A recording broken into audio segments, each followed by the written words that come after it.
Concordia University with Mariam Kashani, who wrote a really beautiful text about, it's called Medina by the Bay, which is about sort of the growth of Islam in the Bay Area, where we're both from.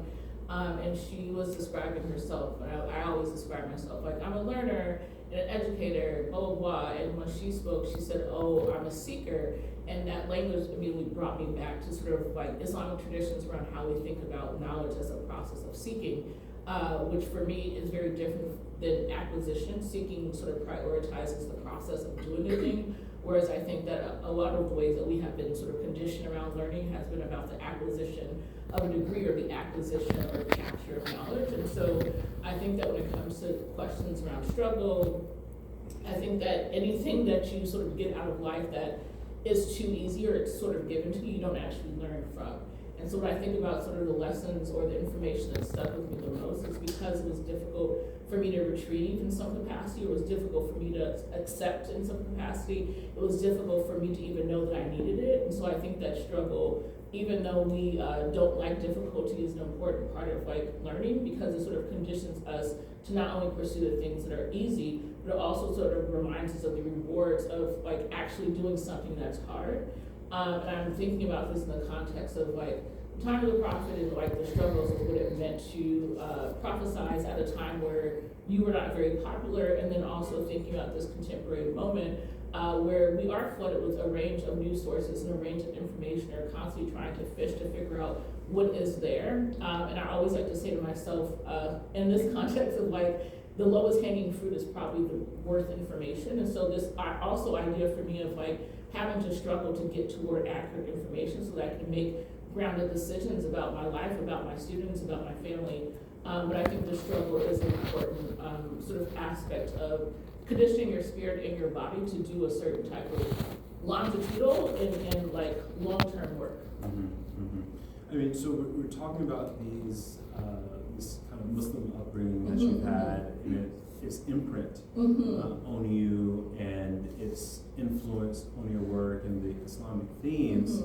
I'm wondering to what extent in your kind of practice of the artist, I feel a little bit embarrassed because there are all these awards I was going to read out about you, and we just jumped right into it without really preparing you all. But to what extent do you think that your reception as an artist kind of appreciates, values, recognizes, even can understand this really important dimension of your work? Like to what extent people are receiving me in that way? Just so as you kind of navigate the art world, right? And which is, kind of notoriously, if not a-religious, even anti-religious, right? I'm just curious, how does that, how do these themes and foundations that are so important to you show up or don't get to show up in the art world? Oh no, everything will show up. That's not optional. I think, when I was 13, I started high school, and I went to a Catholic high school as a Muslim kid, and that was a decision that I very clearly made. It was the best high school in the Bay Area. All the students went to the best colleges. I was like, that's where I want to go. And so I think in a lot of ways, I've been often primed for experiences where I am one of the only Black people, one of the only Muslims. And so I think for me, there's never been a sense of like, I can't take all of me with me into a space or into a project. I think more the response is like, how sad for you that you wouldn't get all of me. You can either take part, like all of me or none of me. And so I think that definitely sort of helps me carry myself in a particular way as an artist, where I never want to dismiss or discard or marginalize some aspect of my practice in the pursuit of like art notoriety, because I think it's very easy to be like, the easiest thing for me to do would be like to sort of blend in to figure that out, but I don't really have that muscle, and I think it's been important for me to implicitly sort of talk about the ways in which spirituality and art come together. I wouldn't say it's like easy, like if you're not outside all the time, that makes it very difficult to be part of the art world in a very particular way. But I'm satisfied, I feel good. I sincerely believe that what's supposed to come to me will come to me, and there's no amount of me sort of compromising that's gonna get me closer or further away. So, over the past couple of days, I've been kind of listening to a few of your interviews and podcasts and things, and I've noticed in a lot of your discussions, you talk about your childhood. It's such an important kind of part of the way you understand your work, as I've kind of come to notice. And I wanted to kind of read something because separately, in kind of different roles that I'm in, I've encountered, re-encountered the Brazilian theorist of education, Paulo Freire, multiple times in the past 3 days. And the last time it came up, there was a quote at the same time that I was hearing this kind of recurring pattern in your work. And so I want to take advantage of just the connection between what's kind of coming through my filters and what I was hearing in your work. So Freire writes, "The more we become childlike again, to keep ourselves childlike, the more we can understand that because we love the world and we are open to understanding, to comprehension, that when we kill the child in us, we are no longer."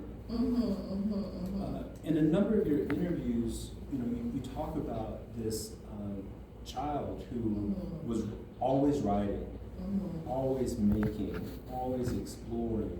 I think you wrote several books as a child.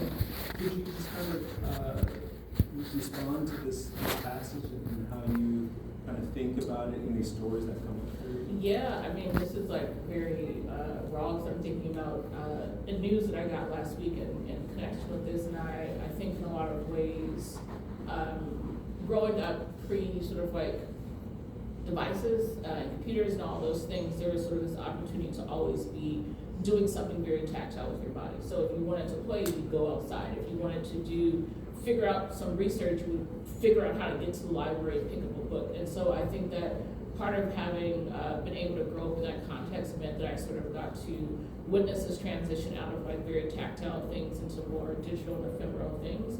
But I think it sort of taught me to like really enjoy learning as like a solitary process, but also as a group process. And so I think when I was a kid, I was not picking up the social cues around what was socially appropriate. So I was like, oh, we should definitely be playing board games at lunch, and we should definitely be asking for additional homework. And then I quickly realized that's not what you're supposed to do. But I think through all of that, there are adults in my life at that time who sort of like pulled me aside and were kind of like, hey, seems like you need something else to do. And so the publishing center became this place where an adult kind of like saw that I was sort of wandering and sort of untethered and unmoored, and sort of pulled me into that.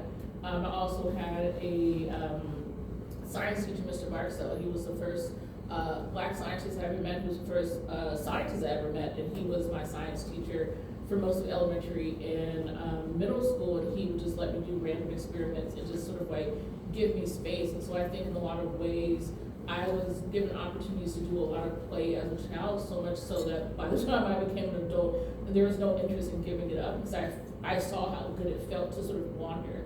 And so in a lot of ways, when I think about my own pedagogical practice or public programming that I organize, play is at the center, not in sort of like a frivolous way, because I do think that frivolity is also important, but also that the best learning that we can do is when we can take risks. And you can't take risk in academic environments or in social environments where you feel penalized. And so I feel like the first time that I actually feel like I could take risk as a person, as a learner, was when I was playing. You're playing in this make-believe world, or you create this other scenario, you can take a risk. And so I kind of want to think about how that gets brought to everything that I do, providing enough space for people to generatively struggle and to take the type of risk that actually sort of amount to learning. Yeah. So learning is a really key word for you. You describe yourself as a learner, and as I'm understanding, play is at the very center of learning for you. You've also mentioned just now kind of two possible directions that I hope we both get into. Yeah. One is the kind of engagement with text and textuality, kind of the pet theme of mine I would love to explore. But also another track I think would be interesting is the side of science and technology. Which would you like to talk about first? Yeah, absolutely. Let's play a little bit. Ooh. And there's only two options, it shouldn't be this difficult. Let's do text. Yeah. Beautiful. So, could you tell us the story of your father's study of Islam? Yeah, so I was giving a talk at Brown in 2019, and I was sharing this new book I published. And I was going through slides, this girl raises her hand, and she's like, what does your dad have to do with your work? And I was like, what are you talking, I was like, girl, what does this have to do with him? And I kind of got frustrated and flustered, and she was like, go back a couple of slides. And I had gone back a couple of slides, and in that moment I realized that the way that I sort of make books, collage, organize information is a one-to-one to my dad's notes when he was converted to Islam in the early 1980s.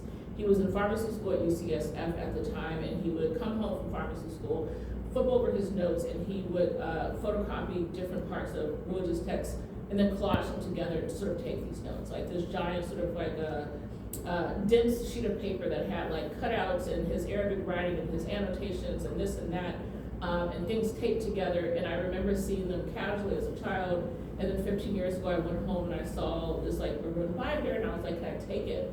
And so in a lot of ways, the way that I approach text is never sort of like a single instance. There's sort of a relationship to revision or a relationship to returning to what I've been calling the scene of like presumed certainty, that my dad would keep coming back to the same sort of sheet of paper to keep writing on top of it, or come back to the same set of papers to keep working on it. And I think that sort of like gave me this impression that text was not fixed, that text was fluid, that text had its own sort of interiority that I had to respect and be mindful of. And it was actually my sacred responsibility to always revise. And if I'm not revising, it means that I'm not learning.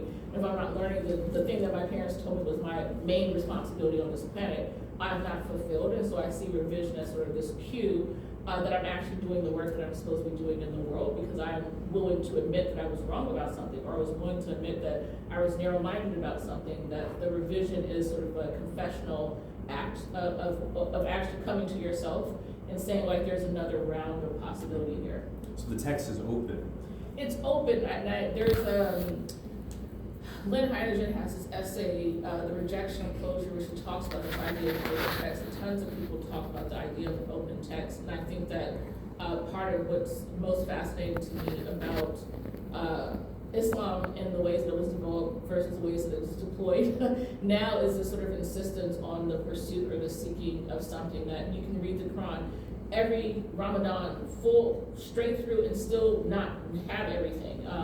There's one particular verse that I love that, on Fridays we're encouraged to read Surat al-Kahf, and the second to last verse is something like, if the sea were my Lord's words, sooner would the sea be exhausted.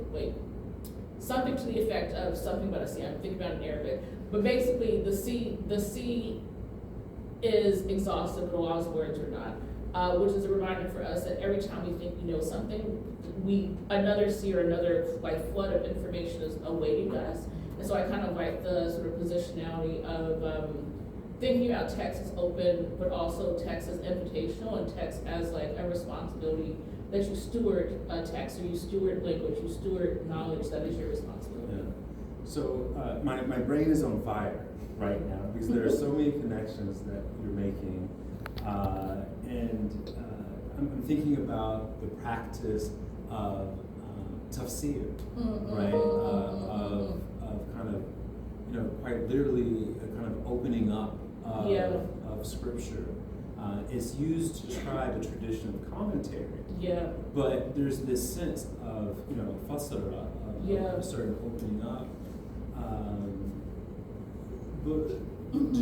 But then also I'm thinking about, I was watching the documentary, the Art 21 Edges of Legibility, and if you haven't seen it, highly suggest it. And they kind of show images of the cutouts and the way that certain parts of the text will be cut out, and then there's commentary around it.